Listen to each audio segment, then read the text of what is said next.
저희 교회에서는 예배 중에 한국어 세번역 성경을 사용합니다.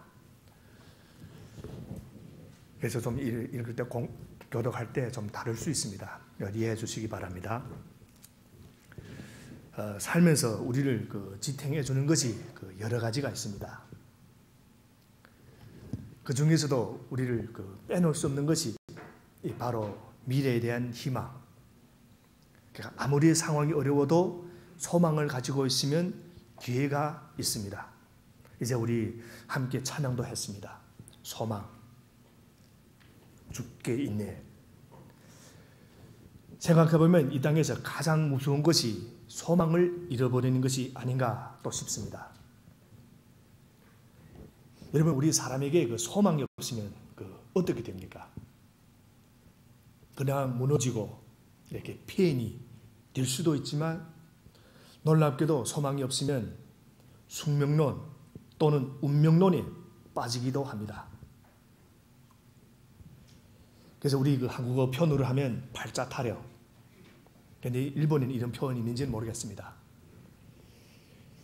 그러니까 세상 사람들은 살다 보면 삶이 고단하고 마음먹은 대로 되지 않을 때 운명이나 숙명 탓을 하게 됩니다. 내 인생은 원래 이래. 그런데 주님을 믿는 우리에게도 이런 운명론이나 이런 숙명론이 은근히 스며들 수 있다 하는 것입니다. 지금 이 어려운 상황은, 이 어려운 현실은 어쩔 수 없는 운명이겠지 하고 생각하면서 우리가 신앙생활을 할 수 있다 하는 것입니다. 그래서 오늘 본문에는 이 운명적으로 아무런 소망이 없이 비극적인 일생을 보내야 할 한 사람이 예수님을 만나서 그분을 믿음으로써 인생이 역전되는 그런 이야기가 기록되어 있습니다. 그래서 본문의 배경은 예수님께서 십자가에 달리시기 위해 이제 예루살렘으로 가시는 도중 여리고 가까이 이르렀을 때 생겨난 그런 이야기입니다. 여리고는 예루살렘 동쪽에 위치한 도시인데, 예루살렘으로 사람들이 순례길을 가는 그 길목에 있습니다. 그래서 오늘 예수님께서 여리고 가까이 이르렀을 때 한 장면이 벌어지는 겁니다. 우리 35절 말씀을 함께 읽겠습니다. 35절입니다. 예수께서 여리고에 가까이 이르렀을 때 일어난 일이다. 어떤 눈먼 사람이 길가에 앉아서 구걸을 하고 있다가, 마태복음, 마가복음에도 이 사건이 기록되어 있습니다. 그래서 병행구절인 마가복음에서는 이 구걸을 하고 있는 이 눈먼 사람 이름이 디메오의 아들 바디메오라 하고 이렇게 밝히고 있습니다. 바디메오. 근데 사실 이 바디메오는 진짜 그 이름은 아닙니다. 여기서 바하면 바는 아들이라는 그런 뜻입니다. 아들. 그리고 디메오는 사람 이름입니다. 그러니까 이 바디메오 하면 이 마가복음에 나와 있는 그대로 디메오의 아들이라는 이런 뜻입니다. 그러니까 누구도 이 눈먼 사람이 진짜 이름을 모르고 또 알려고도 하지 않았습니다. 그래서 여기서 보면 바디메오는 눈먼 사람일 뿐만 아니라 구걸을 하고 있는 거지라고 표현합니다. 그러니까 눈먼 사람, 즉 앞을 못 본다. 이것은 이 바디메오의 신체적인 이 상황을 나타내주고, 거지라 이 단어는 그의 현재 삶의 비참한 상황을 보여줍니다. 그 당시 사회에서 눈먼 사람이 생계를 유지하기 위해서 살 수 있는 길이라는 건 사실 한 가지밖에 없습니다. 구걸. 그래서 그는 사람들이 많이 지나다니는 이 복잡한 길에 나와서 지금 구걸했던 것입니다. 그래서 이 사람에게는 희망이라는 것은 조금 더 가질 수 없는 그런 상황이고, 그저 이것이 나의 운명이구나 하고 살아갈 수밖에 없는 그런 상황이었습니다. 그렇게 눈먼 사람이 된 것도 슬프고 이렇게 괴로운데, 또 사람들은 자기 가슴을 찌르는 말들을 또 많이 합니다.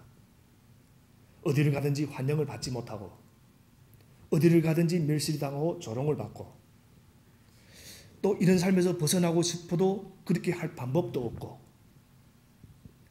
심지어 사람들은 그가 하나님에게 벌을 받고 저주를 받아서 눈이 멀었다. 또 이야기를 함부로 하는 겁니다.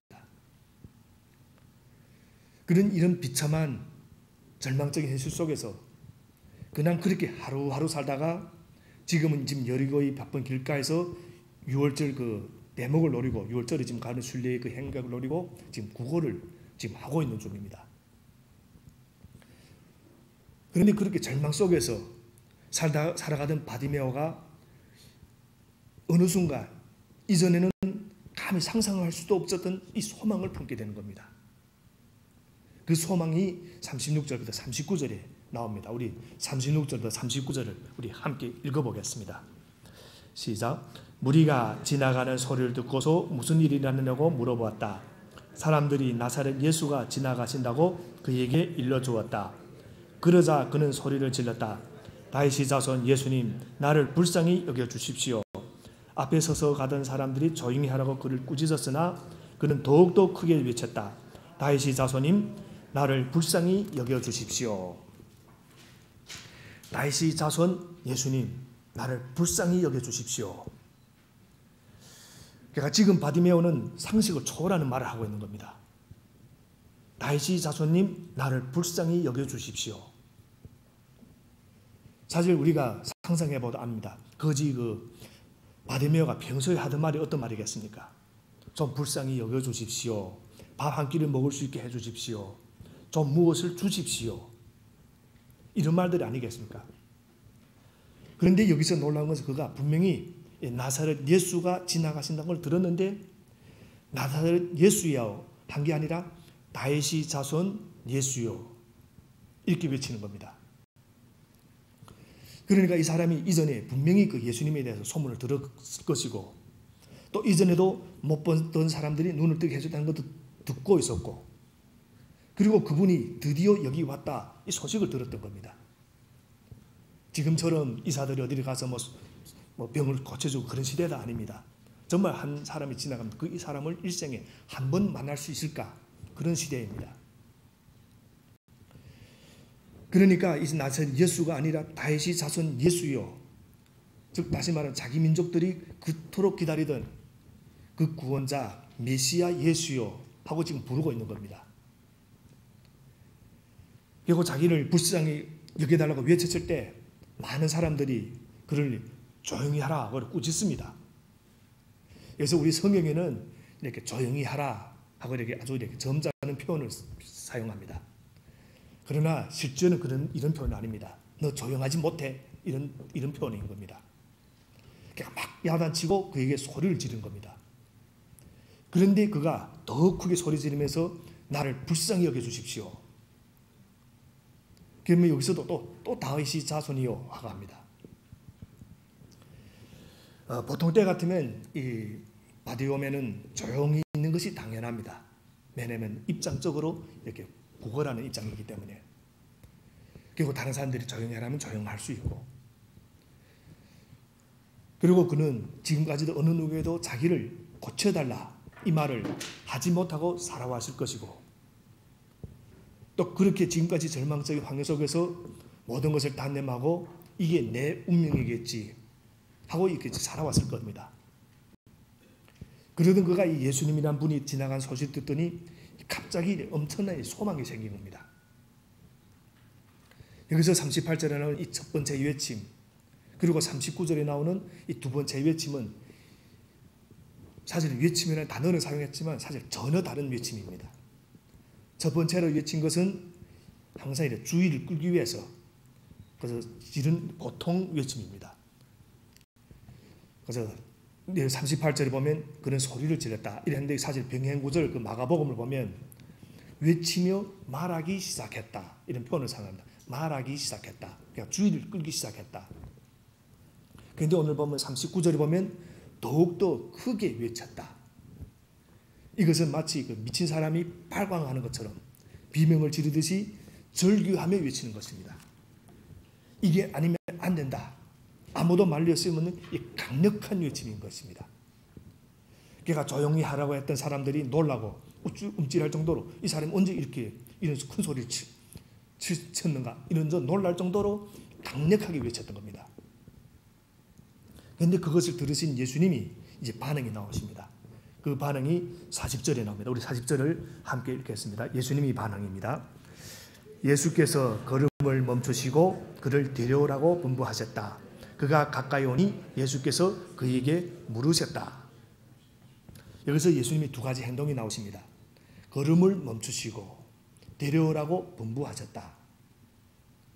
그러니까 예수님은 디메오의 두 번째 외침을 들으시고 걸음을 멈추시고 그리고 그를 데려오라고 분부하셨던 겁니다. 그런데 여기서 우리가 질문이 있습니다. 첫 번째 질문은 바디메오가 첫 번째로 자신을 불쌍히 여겨달랐다고 외친 것을 예수님이 들으셨을까? 아니면 못 들으셨을까? 첫 번째 외침 속 때. 그러면 또 아니면 들으셨는데도 시간이 없고 갈 길이 바쁘니까 그냥 가려고 하셨는가? 그리고 두 번째 질문은 그 두 번째 외치는 소리가 하도 시끄럽고 거의 발광의 수준이니까 할 수 없이 저러다 혹시나 뭐 잘못될까 봐 할 수 없이 멈춰서서 그를 데려오라고 하신 것인가? 사실 그때 그 자리에 예수님이 도움이 필요한 사람이 이 바디메오 그 한 사람뿐이 아니었습니다. 지금 수많은 무리들이 예수님을 지금 함께 알아서 예루살렘 지금 가고 있는 것입니다. 왜 따라가는가 하면 예루살렘에 가서 예수님이 왕이 되시는 것을 지금 다 보려고 지금 함께 따라가고 있는 겁니다. 그리고 또 그 가운데는 또 예수님이 그로부터 뭔가를 얻기 위해서 또 그리고 예수님으로부터 또 병 있는 분들은 또 병들 치료받기 위해서 지금 수많은 무리들이 지금 예수님을 함께 지금 따라가고 있는 그 장면입니다. 그런데도 유독 이 눈먼 사람 바디메오의 이야기만이 오늘 본문에 전해지고 있는 겁니다. 그래서 우리는 여기서 한 가지 그 대담한 결론을 성경을 통해 내릴 수 있습니다. 거기 있던 수많은 사람들이 예수님께 도움을 요청했지만 제자들이나 다른 사람들이 꾸짖고 예수님이 아무런 반응을 안 보이시니까 그냥 그러다 말았다 하는 것입니다. 도와주시오 했는데 별 관심을 안 보이니까 안 도와주려면 말고 하고 끝냈다 하는 것입니다. 그들에게 끈질감, 이런 것이 없었다기보다는 저 예수야말로 유일하게 나를 고칠 수 있는 분이시다. 주님이시다. 이것을 믿지 않았다는 것입니다. 그러니까 이 예수님이 아니더라도 또 다른 데서 도움을 얻을 수 있겠지. 다음에 또 기회가 있겠지. 고침을 받으면 좋고 아니면 말고 이런 태도를 그들이 가졌다 하는 것입니다. 지금 아니면 안 된다. 예수 아니면 안 된다. 이런 간절함이 그들에게는 없었다 하는 것입니다. 그 무리들에게는. 한마디로 예수님을 정말로 신뢰하고 그분만이 나를 고칠 수 있다는 이런 믿음이 없었다 하는 것입니다.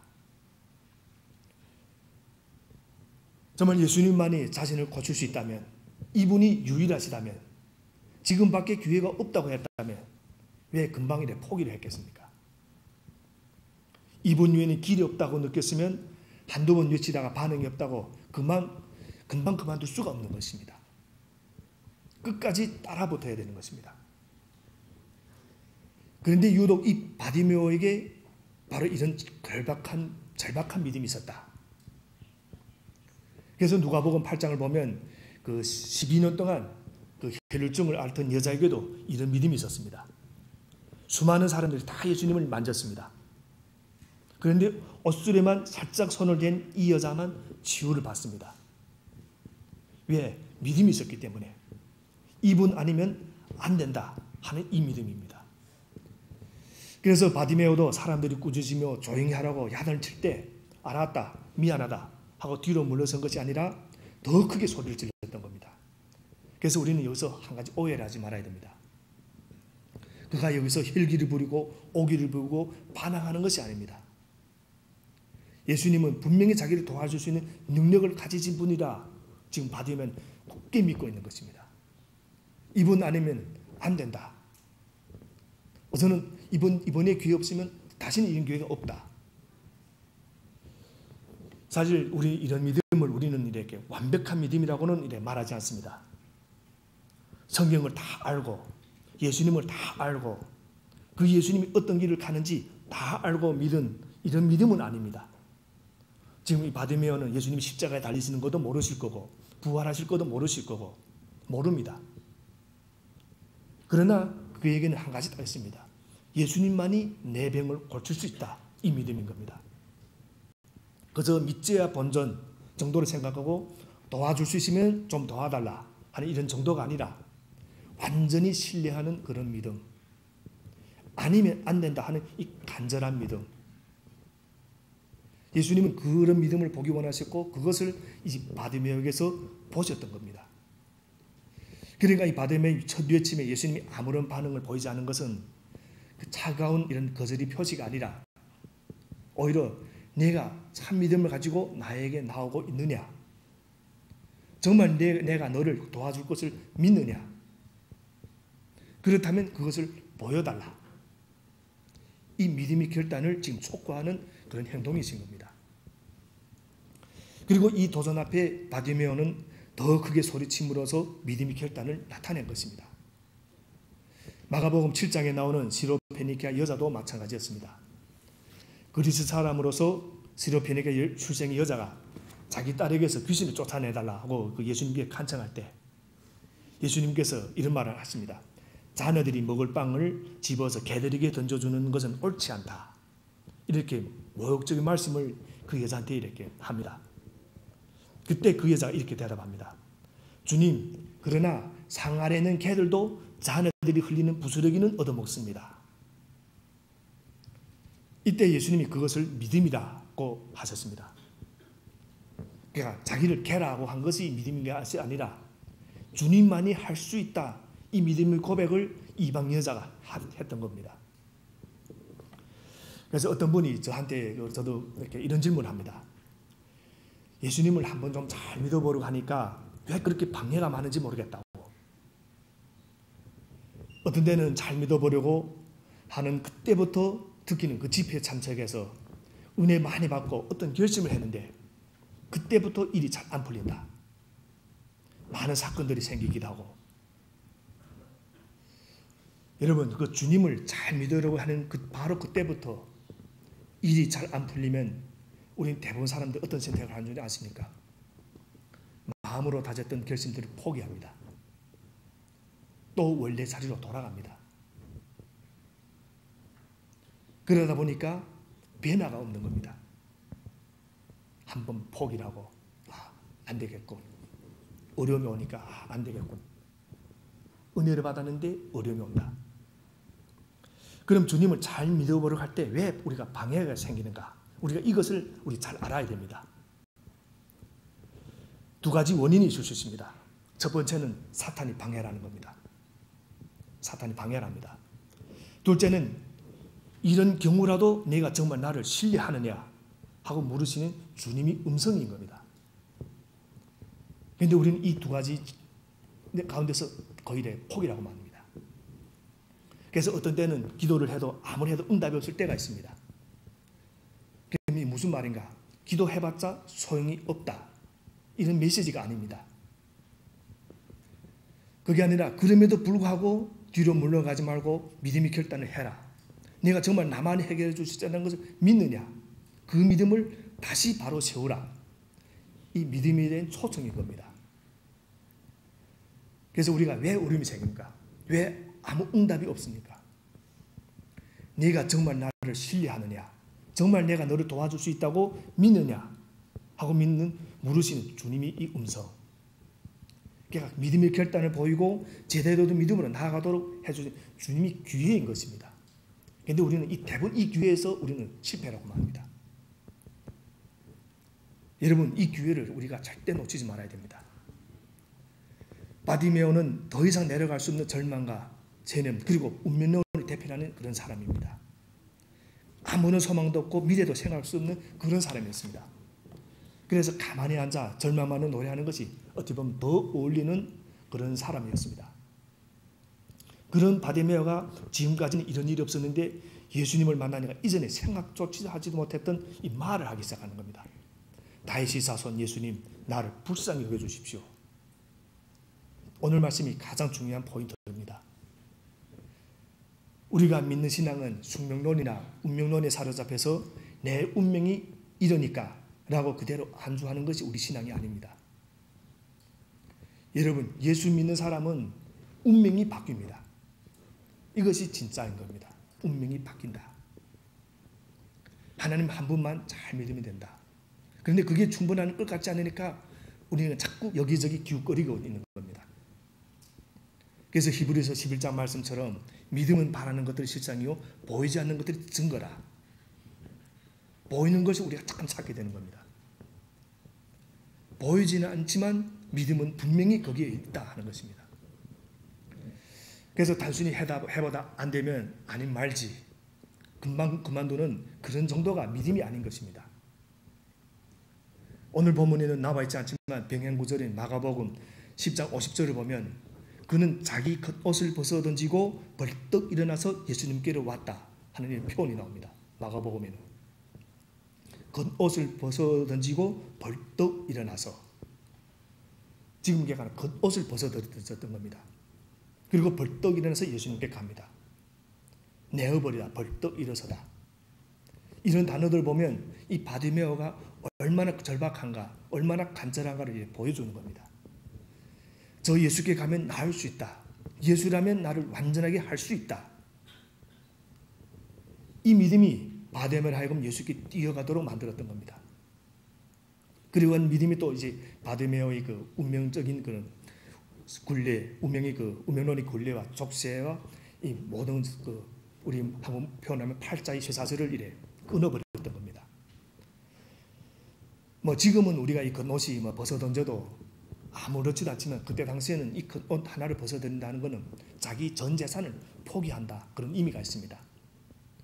왜냐하면 그때 당시 유대인 남자들에게는 이 겉옷이가 전 재산이었던 겁니다. 그러니까 이것을 버리고 예수님 앞에 뛰어왔다. 이것이 믿음이고 뒤를 돌아보지 않았다. 이분에게 나가면 겉옷, 이 재산이 문제가 아니라, 그리고 그렇게 한 그 바디메오에게 예수님이 질문하십니다. 그 질문이 41절 나옵니다.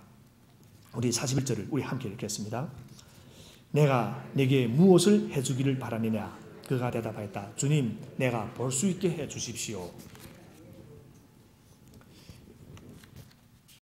내가 무엇을 해주기를 바라느냐? 우리가 이런 질문, 도대체 무슨 질문인가? 이 눈먼 사람이 보기를 원하는 것이 당연하지 않습니까? 그럼 그냥 고쳐주면 되지 왜 무엇을 해주기를 원하느냐고 이 질문을 던졌는가? 그런데 우리가 사실은 이 질문이 당연한 질문이 아닙니다. 보기를 원하지 않고 바디메오가 다른 것을 원할 수도 있었습니다. 왜냐하면 우리 마가복음 그 10장에 나온 우리 야고보, 요한이 구한 그런 원하는 게 있었습니다. 무엇을 원하는? 주의 영광 중에 우편에 앉혀주십시오. 그런데 우편이 좀 넘어가다 싶으면 좌편에, 아니면 어디든지 앉혀주십시오. 그래서 나를 조롱했던 모든 사람에게 통쾌한 복수를 할 수 있게 해주십시오. 아주 그때 본때를 보여주게 해주십시오. 이런 질문을 원하는 것을 그 야고보, 예수님이 제자입니다. 그들이 이런 원하는 것을 예수님이 했던 것입니다. 그래서 성경을 보면 예수님은 자식이 낳은 야고보, 요한에게 똑같은 이 질문을 하는 것을 볼 수 있습니다. 36절에 보면 10장 36절에 보면 마가복음 10장 36절에 보면 너희는 내가 너에게 무엇을 해주기를 바라느냐? 그런데 그때 야고보와 요한은 그들이 원하는 우편과 좌편에 앉게 해달라는 이것을 받지 못했습니다. 원하는 받지 못했습니다. 그런데 오늘 보면 이 바디메오는 볼 수 있기를 요청했고 예수님은 그 이 간구를 들어줍니다. 결론적으로. 그럼 무엇이 이 차이를 만들었는가? 사실 우리가 인생을 살아간 수많은 유인들이 있습니다. 우리 역사상에 유명한 유인들이 있습니다. 정말 그들은 한결같이 자신의 꿈을 위해서 운명처럼 자기 앞길을 막았던 장애물들을 다 극복해 나갔습니다. 또 수많은 사람들이 자기에게 닥친 어려움을 운명이라고 이름 붙이면서 그 앞에서 넘어지고 포기했습니다. 그것을 극복한 유인들이 있고 운명이라고 넘어진 사람들이 있습니다. 그러나 역사에 이름을 남기고 간 사람들은 그렇지 않았습니다. 그들은 신앙도 없었습니다. 예수님 믿지 않았지만 그들은 운명을 받아들이지 않고 그대로 넘어갔습니다. 그렇다면 우리가 이런 질문을 할 수 있습니다. 전능하신 하나님, 온 우주 만물을 창조하신 하나님, 우리 구원자가 된 하나님을 믿는다는 우리가 좌절할 수 없는 것은 너무나 당연한 것입니다. 그래서 운명이라는 단어, 이 숙명이라는 이 단어를 우리는 믿는 사람들은 우리 단어에서 빼버려야 되는 것입니다. 나는 원래 이런 사람이야. 나는 원래 이렇게 살아야 돼. 이런 것들은 다 빼버려야 되는 겁니다. 그러니까 모두가 절망을 이야기할 때도 소망을 품고 살아가는 사람이 우리 그리스도인들인 겁니다. 그런데 중요한 것이 있습니다. 이 소망이 어떤 소망인가 하는 점입니다. 왜냐하면 내가 바란다고 해서 모두가 올바른 소망인 것이 아니기 때문에 그 중에는 소망을 가장한 나의 야망이 있을 수 있고 나의 욕심, 나의 욕망, 나의 탐욕 등이 나의 어떤 취미 이런 것들이 있을 수 있다는 것입니다. 겉으로는 포장을 했지만 속에는 그런 것들이 있을 수 있다. 그래서 마가복음에서 예수님이 자신이 십자가의 고난을 예고하시는 그 장면이 3번 나오는데 내가 예루살렘에 가서 많은 고난을 당하고 십자가에 달려 죽을 것이다. 그러나 사흘 만에 살아날 것이다. 그렇게 엄청난 예고를 하실 때를 보면 제자들은 항상 이상한 그 행동을 합니다. 누가 크냐? 그렇게 싸우지 않으면 한 명은 오른편에 또 한 명은 왼편에 그리고 또 나중엔 자기들이 엄마까지 데려와서 청탁을 합니다. 그러니까 예수님의 제자들은 정말로 자신들이 구해야 하는 것이 무엇인지를 모르고 그냥 구했다는 것입니다. 그것도 소망입니다. 오른편에 앉아달라는 것 어떻게 보면 소망이지만 이것들 그 제자들은 이런 소망을 했던 겁니다. 욕망에 따라서. 그러니까 눈을 뜨고 있는 정상인이었지만 영적으로는 시각장애자였다. 진정한 소망은 우리 예수님을 믿는 사람들이 진정한 소망은 그렇게 남이 죽든 말든 나만 잘 살면 된다는 그런 소망이 아닙니다. 그것은 소망이 아니고 욕망, 욕심, 야망, 탐욕인 것입니다. 그런 것들을 하나님이 주시지 않습니다. 그러니까 야고보와 요한은 자신들에게 정말 필요한 것을 구하지 않았던 겁니다. 그들은 영적인 눈을 뜨게 해달라고 간구해서 했는데 이기적인 자들의 야망을 구했던 겁니다. 반면에 오늘 보면 이 바디메오는 자신의 욕심이 아니라 또 자기가 원하는 것도 아니고 가장 필요한 것을 구했습니다. 그리고 그것을 바디메오가 받았던 겁니다. 자신에게 가장 필요한 것. 그가 예수님 능력을 믿지 않았다면 여기 오지도 않았을 것이고 또 시력의 회복을 구하지도 않았을 것이고 야단 맞을 때 더 크게 소리 지르지도 않았을 겁니다. 그러나 그는 분명히 믿었고 그래서 42절부터 43절을 보면 그 오늘 말씀의 그 결론이 나오는데 우리 함께 읽고 오늘 말씀을 마치겠습니다. 42절부터 43절입니다. 예수께서 그에게 말씀하셨다. 눈을 떠라. 네 믿음이 너를 구원하였다.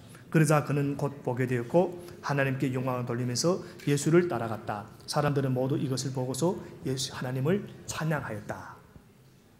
바로 이건 믿음인 것입니다. 예수님이 여기서 말씀하신 네 믿음, 바로 그런 바디메의 이런 믿음인 겁니다. 그러기 위해서 바디메는 같은 예수님 앞에서 이런 우리에게는 믿음이 필요한 겁니다.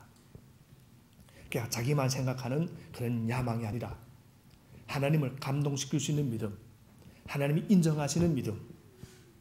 그래서 예수님을 따르는데 아무런 그런 애로사항이 없는 그런 정상적인 믿음, 어려움이 없는 그런 인생을 바라는 것이 아니라 운명이나 숙명을 이길 수 있는 믿음, 하나님이시란 일을 이루어 주실 것이라는 믿음, 하나님만이 하실 수 있다는 믿음, 또 그렇게 간청할 때 한 점 부끄러운 것이 없는 그런 믿음. 그러한 믿음으로 나갈 때 하나님은 우리에게 진정한 믿음의 열매를 맺게 해주실 줄로 믿습니다. 그리고 우리 고배동 부교의 모든 성도님들에게 이런 믿음의 열매가 또 맺히기를 주님 이름으로 축원합니다.